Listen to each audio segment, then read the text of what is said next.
हम बात करेंगे व्यभिचार के बारे में। जी हाँ, व्यभिचार से कैसे भागें, व्यभिचार से कैसे दूर निकलें, व्यभिचार में से कैसे निकलें। अब हम इसके ऊपर ही पूरी चर्चा करेंगे।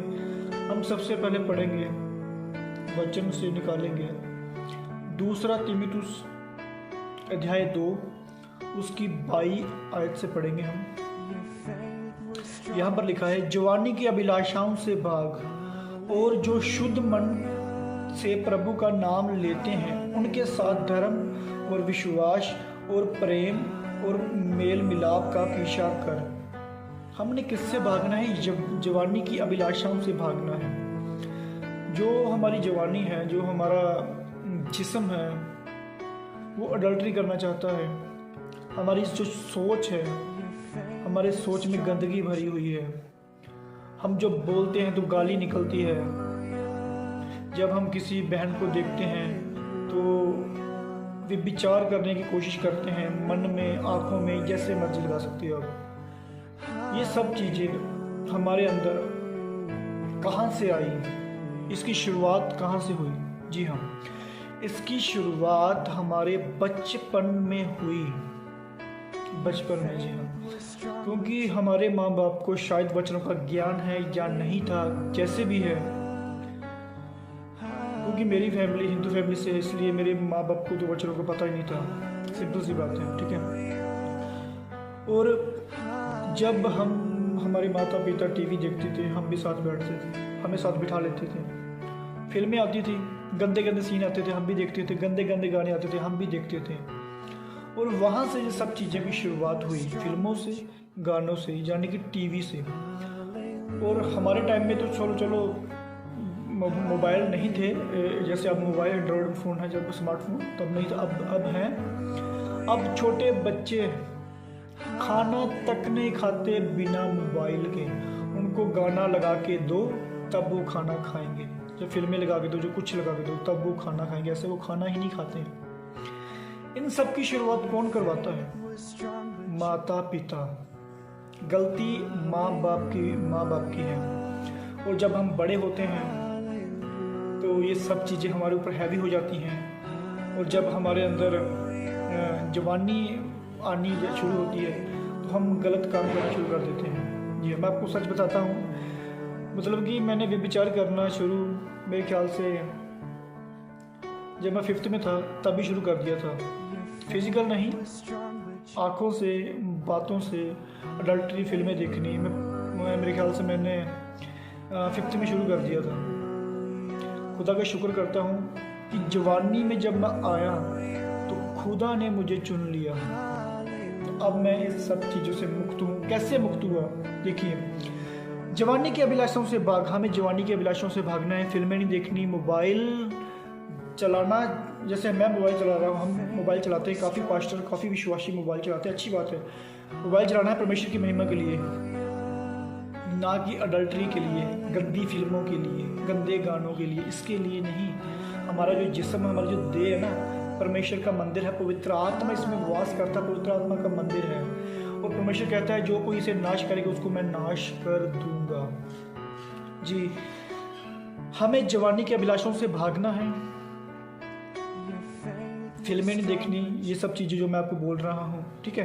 और कलीसिया में रहना है, कलीसिया के लोगों के साथ रहना है, जो अच्छे लोग हैं, जो शुद्ध मन से परमेश्वर का नाम लेते हैं, प्रभु का नाम लेते हैं और परमेश्वर के पीछे चलते हैं। हमने भी वैसा ही करना है, उनके साथ वैसे ही परमेश्वर का पीछा करना है। हमने भी अच्छे लोगों के साथ रहेंगे तो हमें अच्छी तालीम, अच्छी शिक्षा मिलेगी। जी हाँ, वचन में एक जगह लिखा हुआ है कि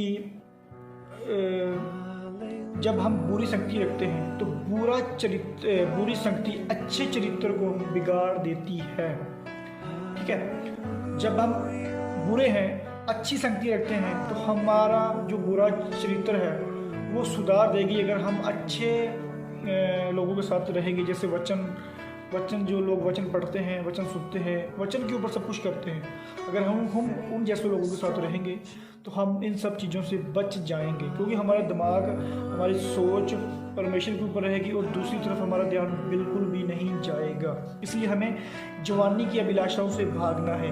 वचन भी कहता है, सबोपदेशक में लिखा हुआ है कि हे जवान, अपनी जवानी के दिनों में अपने सृजनहार को याद रखो, क्योंकि जवानी में हम परमेश्वर के बहुत बड़े बड़े काम कर सकते हैं। बुढ़ापे में नहीं कर सकते, जवानी में कर सकते। इसलिए जवानी के दिनों में अपने परमेश्वर को याद रखो, अपने परमेश्वर के काम करो। इसलिए तो वचन कहता है जवानी के अभिलाषों से भागने के लिए क्यों कहा है? क्योंकि हम इसका सामना नहीं कर सकते, हम इसका सामना नहीं कर सकते, लेकिन परमेश्वर के साथ रहेंगे तो हम इसका सामना कर सकते हैं। जी हाँ, हम आगे पढ़ेंगे याकूब अध्याय 4 उसकी 7 आयत से पढ़ेंगे हम। यहाँ पर लिखा है, इसलिए परमेश्वर के अधीन हो जाओ और शैतान का सामना करो तो वह तुम्हारे पास से भाग निकलेगा। पहले हमने पढ़ा जवानी की अभिलाषाओं से भाग। जवानी की अभिलाषाओं से हम कैसे भाग सकते हैं, यहाँ याकूब बता रहा है। याकूब की पत्री में लिखा है 4 अध्याय उसकी 7 आयत में, इसलिए परमेश्वर के अधीन हो जाओ, परमेश्वर के अधीन हो जाओ, परमेश्वर के वचन पढ़ो, परमेश्वर को जानो, अच्छे तरीके से प्रार्थना करो और परमेश्वर के पास जाओ तो हम शैतान का सामना कर सकते हैं। तो शैतान अपने आप भाग जाएगा। ऐसे हम जवानी के अभिलाषाओं से निकल सकते हैं, भाग सकते हैं। परमेश्वर के वचन, परमेश्वर के अधीन रहने से, परमेश्वर के पास रहने से हम जवानी की अभिलाषाओं से भाग सकते हैं। जी हाँ, क्लियर होगा ये। हम आगे हम पढ़ेंगे पहला क्रंथियों जी हाँ अध्याय 6 उसकी 18 आयत। व्यभिचार से बचे रहो। बार बार हमें वचन कहता है व्यभिचार से बचे रहो, व्यभिचार से बचे रहो। व्यभिचार से बचे रहो। जितने अन्य पाप मनुष्य करता है वह देह के बाहर है, परंतु व्यभिचार करने वाला अपनी ही देह के विरुद्ध पाप करता है। और आपने शायद पढ़ा होगा, वचन में लिखा है जो हमारी देह है ये परमेश्वर का मंदिर है, पवित्र आत्मा का मंदिर है। जो कोई इसे नाश करेगा परमेश्वर उसे नाश कर देगा। जी हाँ, इसलिए लिखा है व्यभिचार से बचे रहो। बचे कैसे रहना है? परमेश्वर के अधीन रहने। पढ़ेंगे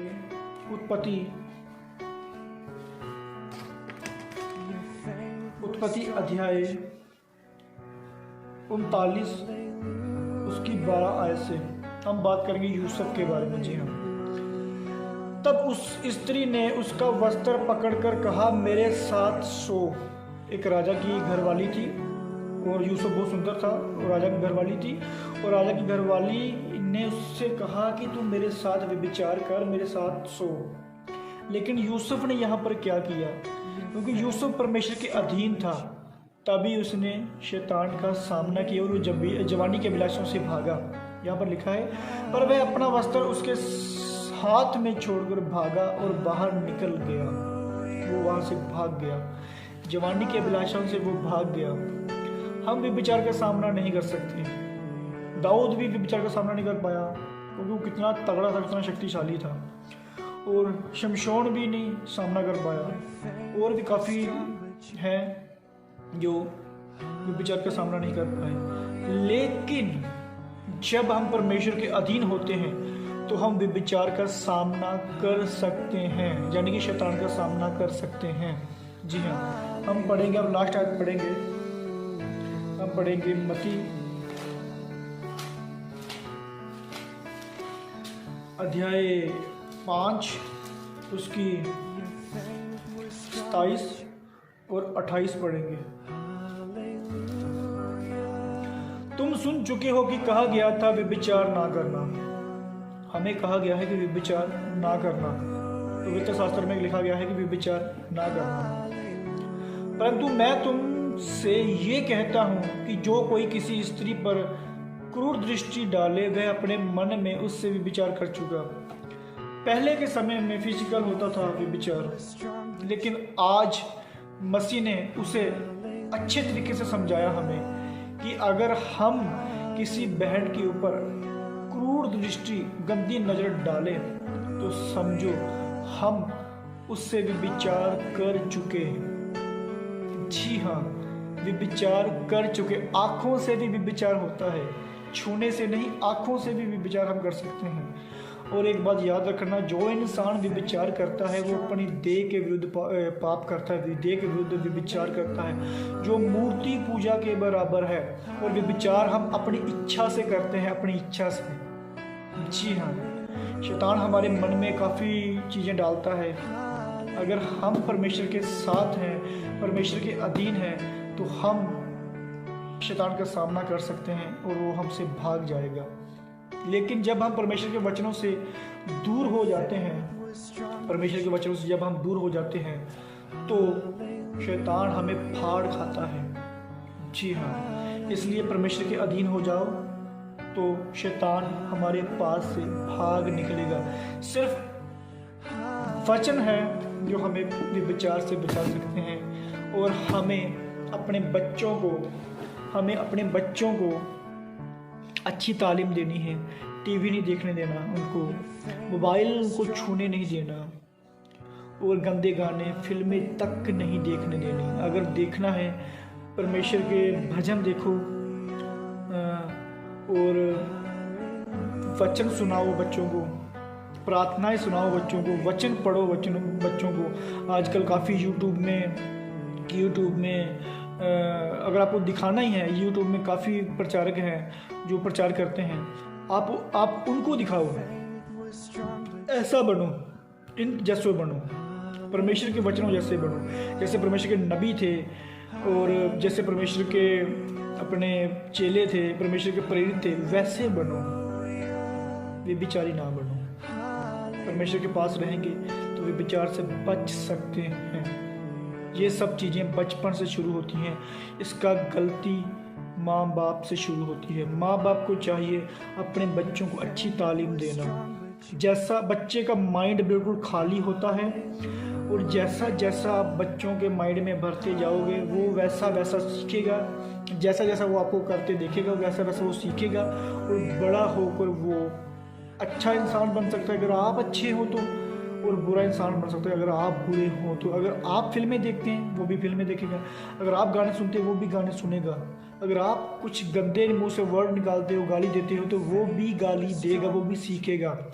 जो बच्चा माँ बाप को करते देखता है वही वो सीखता है।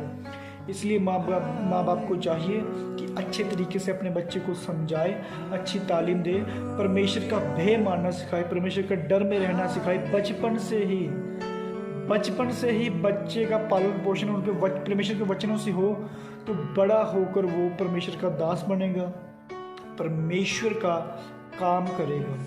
नहीं तो शैतान तो चाहता ही है कि पूरी दुनिया उसके वश में रहे, क्योंकि वचन में लिखा है कि पूरी दुनिया शैतान के वश में है। शैतान के वश में वही दुनिया है जो परमेश्वर के अधीन नहीं है। ये आज का टॉपिक है, विचार से कैसे बचना है। इसलिए अपने बच्चों को संभालो, अपने आप को संभालो, अपनी जवानी के अभिलाषाओं से भागो और परमेश्वर के अधीन रहो तो परमेश्वर आपको बचाएगा। सबको मेरी तरफ से